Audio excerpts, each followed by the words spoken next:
Kwanza nashukuru Mungu nasema ni asante. Kama si yeye ingekuwa ngumu sana.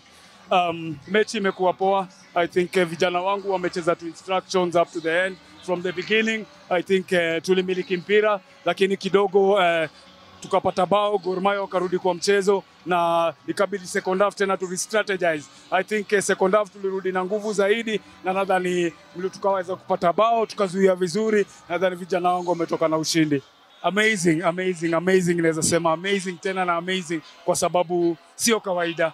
Nimekuja kwa team, ile support nimepata kutoka wachezaji, the fans, the management imekuwa overwhelming. Na nadhani hiyo ndo performance imekuja kwa vijana. Hiyo unity ya team, I think ndo imesukuma wa vijana na pia vijana wenyewe.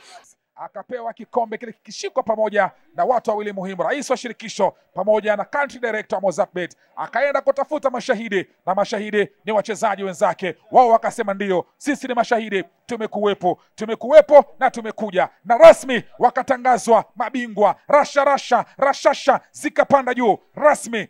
Naiboys, Nairobi United, mabingwa wa Mozartbet Cup msimu wa 2024-2025.